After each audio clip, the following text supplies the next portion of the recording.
आइए दोस्तों, हम यहाँ शुरू करते हैं विसर्ग संधि। विसर्ग संधि की पहचान क्या है कि एक तो विसर्ग में टूटेगा, ये इधर स्वर भी हो सकता है या व्यंजन। तो इसका पहला जो नियम है कुछ ज़्यादा नहीं है, इसमें बहुत ही आसान तरीके से अगर आप देखेंगे तो बहुत ही सिंपल है, आसानी से कर सकते हैं। तो पहला हम समझेंगे, विसर्ग से पहले छोटा अ होना चाहिए। छोटे आ का मतलब ये नहीं है कि छोटा आ ही हो, जैसे र, च, तो इसमें सब में छोटे आ की पाई है। क, ल, यानी जिसमें छोटे आ की मात्रा पाई या मात्रा हो तो उसमें इसका मतलब है कि छोटे आ का स्वर है इधर। ठीक है, तो इसमें इधर क्या होना चाहिए, छोटे आ की मात्रा या पाई होना चाहिए। इधर क्या होना चाहिए, इधर देखेंगे ध्यान से, इतनी चीजें, यानी छोटा आ हो या फिर तीसरा वर्ग मैंने आपको बताया था, चौथा वर्ग, पांचवा वर्ग, यानी तीसरा है आपका गजड़ दब, चौथा गजड़ दब और पांचवा है आपका पंचमा अक्षर जो है वो, और अंतस्थ व्यंजन यरलव और हाँ आपका उष्म व्यंजन आ गया। ये इनमें से कुछ आता है तो विसर्ग की जगह आपको क्या लगाना है, ओ। क्या लगाना है, ओ। बस इतना ध्यान रखना, इधर केवल छोटे आ की पाई होनी चाहिए। इधर छोटा आ, छोटे आ की पाई से मतलब नहीं है, छोटा आ या फिर ये अक्षर, बस। तो आपका ये कंप्लीट होता है, ज़्यादा नहीं। इसे आप 345 करके भी याद कर सकते हैं, मैंने आपको वर्णमाला में कराया भी था कि पहला वर्ग, दूसरा वर्ग, तीसरा वर्ग, चौथा वर्ग, पांचवा वर्ग। तो इसमें तीसरा वर्ग है गजड़दब, चौथा वर्ग है गजड़धब, पांचवा वर्ग है पंचमा अक्षर है ये आपका, और यरलव ह। आइए देखते हैं कुछ एग्जाम्पल। तो यहाँ आप देख पा रहे हैं, पहला एग्जाम्पल है मनः धन अनुकूल। तो इधर देखो न में छोटे की पाई है, हाँ। इधर देखो छोटा आ है, तो यही मैंने आपको बताया था। तो ये किस में बदल जाएगा, बड़े ओ में, सॉरी सॉरी छोटे ओ में। किस में बदल जाएगा, छोटे ओ में। तो ये हमारा हो गया मनोकूल, विसर्ग घट गया।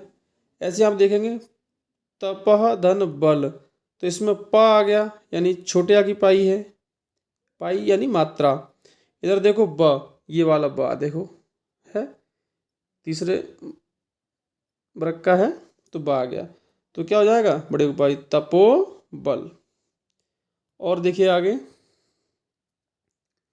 और मैंने यहाँ पर वही एग्जाम्पल लिए हैं जो बार बार परीक्षा में पूछे जा रहे हैं और पूछे जाएंगे। अगला है मनः धन योग, तो इसमें यह आ गया अंत्यस्थ वाला व्यंजन, न छोटा की पाई, तो मनो योग। कितना सरल है, थोड़ा सा 2-3 बार उसे देखेंगे आसानी से कर सकते हैं। मना धन हर, तो इसमें आ गया ह, तो ये हो जाएगा आपका मनोहर, मनोहर। ठीक है, और दिखेगा थोड़ा। अगला है आपका पयधन द, आ गया, ये दोनों करेंगे तो क्या हो जाएगा मैच, पयोद। कितना सिंपल है। लेकिन एक चीज़ याद रखिएगा, कुछ चीज़ें अपवाद होती हैं, कुछ एग्जाम्पल ऐसे होते हैं उनका नियम कुछ नहीं होता, केवल अपवाद है, लेकिन पेपर में आते ज़रूर हैं वो। अपवाद भले ही हैं लेकिन पेपर में आएंगे ज़रूर, तो हम उनको भी देख लें। एक है आपका ये वाला, ये अपवाद है, इस नियम का फॉलो ये नहीं करता लेकिन पेपर में आता है, पुनः धन जन्म। अगर इस नियम को अगर हम करेंगे तो हो जाएगा पुनोजन्म, जबकि ये गलत है, तो ये अपवाद है, तो इसका हो जाएगा पुनर्जन्म। और ये मोस्ट इम्पोर्टेंट है, कई बार परीक्षा में पूछा जा चुका है, पुनः धन जन्म, तो क्या हो जाएगा पुनर्जन्म। ये अपवाद है, इसमें कोई नियम फॉलो नहीं हो रहा है। तो कुछ अपवाद होते हैं, हमें उसमें ध्यान नहीं देना, इसमें ध्यान रखना, अगर ये पेपर में आ रहे हैं तो हमें देखना, और ये कई बार पेपर में पूछा जा चुका है। दो और हैं, एक है अंतर्धन धान, तो ये हो जाएगा अंतर्धान। पुनः धन मुद्रण, तो ये हो जाएगा पुनर्मुद्रण। ये 3 एग्जाम्पल हैं जिसमें आपका पुनर्जन्म वाला ये ये कई बार परीक्षा में पूछा जा चुका है और इस बार भी चांस इसके बन सकते हैं। तो उम्मीद करता हूँ आप इस पर ध्यान देंगे। ठीक है, तो इस पर आपको अच्छे से ध्यान देना है। ठीक है, आगे देखते हैं। नियम दूसरा सेम वैसा ही है, थोड़ा सा इसमें अंतर है, ज़्यादा अंतर नहीं है, बस थोड़ा सा अंतर है। वो क्या है देख लीजिए।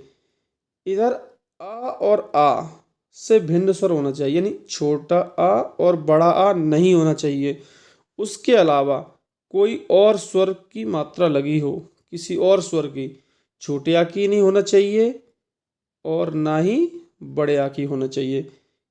इन दो स्वर को छोड़ के किसी अन्य स्वर की मात्रा हो या पाई हो तब। और इधर क्या होना चाहिए दूसरी ओर, तो वो देख लीजिएगा। वही है, उसमें भी था तीसरा वर्ग गजड़दब, चौथा वर्ग गजड़धब, पंचवा अक्षर और 11 लव, उसमें हा और था, इसमें हा नहीं है। और बड़ा आ, छोटा ऊ, बड़ा ऊ, ये अगर ये हैं तो जो विसर्ग है वो र में बदल जाएगा। किस में बदल जाएगा? र में बदल जाएगा। और जो मैं यहाँ पे आपको एग्जाम्पल लेने वाला हूँ, ये भी एग्जाम्पल कई बार पूछे जा चुके हैं। आइए देखते हैं एग्जाम्पलों को हम। नि धन जन, तो आप देख रहे होंगे नि पे छोटे आ की पाई तो नहीं है, ना ही बड़े आ की पाई। मैंने आपसे कहा था कि इधर ना तो छोटे आ की मात्रा होनी चाहिए, ना ही बड़े आ की मात्रा होनी चाहिए, बाकी किसी भी स्वर की मात्रा हो। तो इसमें छोटी की पाई है, इधर है ज जो तीसरे वर्ग में आता है, तो ये हो जाएगा निर्जन। विसर्ग क्या हो जाएगा? र, ये आधा र हो जाएगा, ये वाला ऊपर चढ़ जाएगा। ठीक है, अगला है आशीर्वाद। ये तो मोस्ट इम्पोर्टेंट है। जो आशीर्वाद है ये आपका शुद्ध शुद्ध में भी कई बार पूछा जा चुका है। इसकी संधि पूछिए कि आशीर्वाद में कौन सी संधि है, तो आप बताएंगे विसर्ग संधि। कैसे करेंगे? तो आशीर धनवाद, ये हो गया आशीर्वाद। आशीर्वाद कैसे लिखा जाता है इसको देख लीजिएगा अच्छे तरीके से, क्योंकि ये शुद्ध शुद्ध में कई बार पूछा जा चुका है। तो पेपर में इसके आने की चांस ज़्यादा रहेंगे, क्योंकि हो सकता है आपको शुद्ध शुद्ध में ये पूछ ले और हो सकता है इसकी संधि पूछ ले। ठीक है, आगे देखते हैं हम। दुधन बल, तो क्या हो जाएगा? विसर्ग की जगह क्या हो जाएगा? दुर्बल।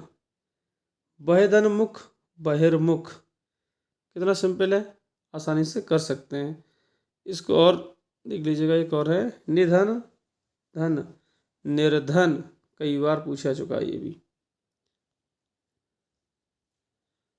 और ये भी आपका मोस्ट इम्पोर्टेंट है, दुधन जन, दुर्जन।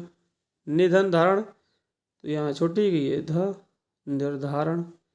कितना सरल है, कुछ ज़्यादा सोचना ही नहीं है। अगला है, इधर आपका कोई भी स्वर हो सकता है, यानी किसी भी स्वर की मात्रा हो सकती है। इधर किसी भी स्वर की मात्रा हो सकती है। इधर च छ स, इनमें से कोई एक अक्षर हो, तब क्या हो? तब विसर्ग का श हो जाएगा, यानी सलजम वाला आधा। ठीक है, तो देखते हैं एग्जाम्पल। और ये मैंने वही एग्जाम्पल लिए हैं जो परीक्षा में बार बार पूछे गए हैं। दुधन शासन, तो क्या हो गया? विसर्ग उसका क्या हो जाएगा? आधा श, दुशासन। निधन छल, निश्चल। निधन चिंत, तो ये हो जाएगा निश्चिंत। क्या हो जाएगा? निश्चिंत। दुधन चरित्र, दुष्चरित्र, ये हो जाएगा आपका दुष्चरित्र, दुष्चरित्र। ठीक है, तो ये आप आराम से कर सकते हैं, बहुत ही सिंपल है, ज़्यादा आपको इसमें ध्यान देने की आवश्यकता नहीं है। अगला देखिएगा, 3-4 नियम है, तो आप थोड़ा सा ध्यान देंगे, 2-3 बार आप देखेंगे तो आप आसानी से विसर्ग संधि कर पाएंगे। इसमें आप देख रहे होंगे, इधर ई और ऊ की पाई होना चाहिए बस।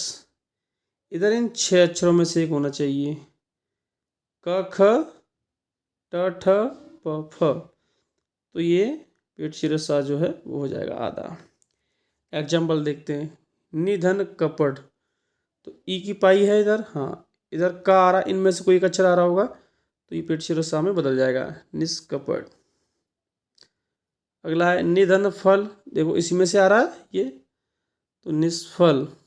इधर देखेंगे निधन ठुर, निष्ठुर, निधन प्राण, निष्प्राण। ठीक है, लेकिन यहाँ एक अपवाद है, और याद रहे जो अपवाद है वो परीक्षा में पूछा जाता है, मोस्ट इम्पोर्टेंट है ये। दुख, ये अपवाद है, क्योंकि दुख यहाँ पर इस नियम का फॉलो नहीं कर रहा है। तो दुख में कभी कभार ये पूछ लेता है कि दुख में कौन सी संधि है, तो विसर्ग संधि। अच्छा, शुद्ध अशुद्ध भी पूछ लेता है, तो शुद्ध अशुद्ध में ये है आपका दुख। एक बार मैं आपको फिर बता दूं, कई बार क्या होता है कि दुख लोग इस तरीके से लिखते हैं, दुख, जबकि ये रॉन्ग है, गलत है। शुद्ध अशुद्ध में आएगा तो वहाँ इस तरीके से आप लिखेंगे दुख, ये शुद्ध है। तो शुद्ध अशुद्ध में भी कई बार पूछा जा चुका है, संधि में भी पूछ सकता है या शुद्ध अशुद्ध में, तो इसके एक नंबर में आने के चांस रहेंगे। इस पर आपसे ध्यान दीजिएगा, मोस्ट इम्पोर्टेंट है। आगे चलिएगा,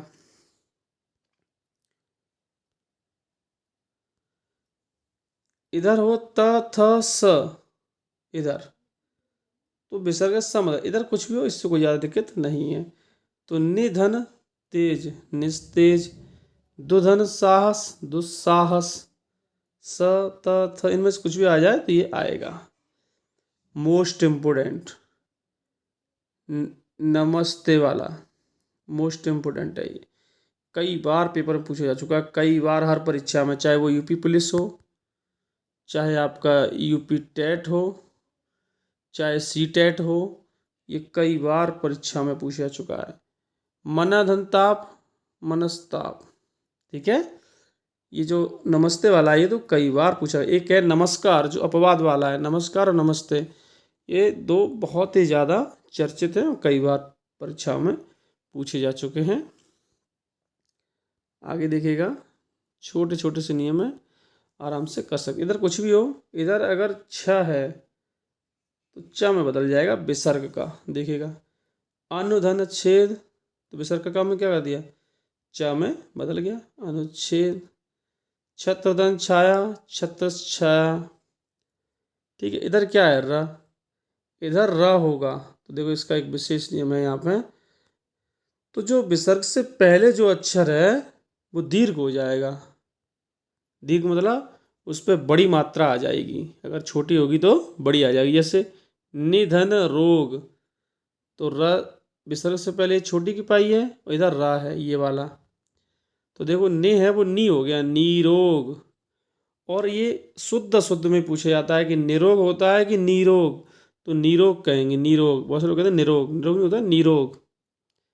ठीक है, एक और है इसका, देख लीजिएगा एग्जाम्पल, निधन रस, तो क्या हो गया ने का, नीरस, क्योंकि रस से पहले अगर है जो भी पाई इधर विसर्ग से पहले तो वो बड़ी हो जाएगी, नी की जगह नीरस।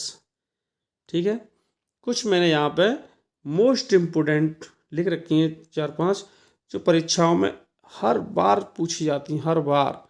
कभी कभार इनको बोले छोड़ दिया जाए, इनमें से रखना तय है।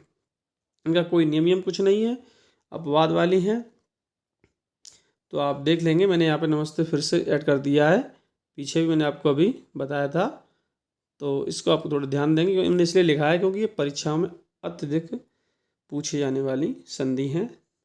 प्रातःकाल, इसमें कुछ नहीं करना है, कोई चेंजिंग नहीं, बस प्लस का चिन्ह हटाओ, बन गया प्रातःकाल। अंतःपुर, अंतःकरण, कई बार पूछी जाने वाली संधि है ये। ठीक है, अब और इसमें शुद्ध शुद्ध भी हो गया कि प्रातःकाल कैसे लिखा जाता है, अंतःपुर कैसे लिखा जाएगा, अंतःकरण कैसे लिखा जाएगा, तो ये शुद्ध है। और संस्कृत में ज़्यादातर जो शब्द होते हैं तो वो आपके शुद्ध होंगे। पुरधनकार, पुरस्कार, नमधनकार, नमस्कार, नमधनते, नमस्ते, तो नमस्ते, नमस्कार, पुरस्कार, ये कई बार परीक्षा में पूछे जाने वाली संधि है। आइए हम थोड़ा सा एक बार इसे रिवाइज कर लें, थोड़ा थोड़ा, कुछ नहीं, बस थोड़ा सा आपको ध्यान देना है, बाकी आप आसानी से कर सकते हैं, कोई इसमें दिक्कत वाली बात नहीं है। ठीक है, देखिएगा विसर्ग संधि में मैंने आपसे कहा था कि इधर विसर्ग संधि क्या होती है, विसर्ग और इधर स्वर या व्यंजन कुछ भी हो सकता है आपका। इधर छोटे आ का मतलब ये नहीं कि छोटा आई हो, कोई भी व्यंजन हो उसमें छोटे आ की पाई होनी चाहिए, मात्रा होनी चाहिए। इधर छोटा आ ही होना चाहिए या फिर 345 और यार अलावा ह, मतलब तीसरा वर्ग, चौथा वर्ग, पांचवा वर्ग, अंत्यस्थ व्यंजन और एक ये ह है जो ऊष्म व्यंजन है, जो मैं आपको वर्णमाला में करा चुका हूँ।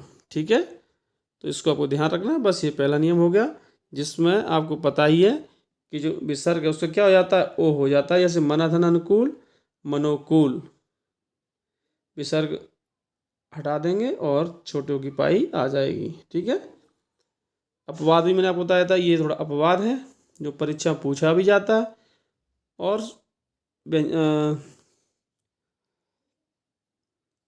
इस संधि में ज़्यादातर जो अपवाद हैं पेपर में पूछे जाते हैं। अपवाद भले ही हैं लेकिन पूछे जाएंगे, तो आपको ध्यान देना है। पुनर्जन्म, ठीक है। अगला देखिएगा,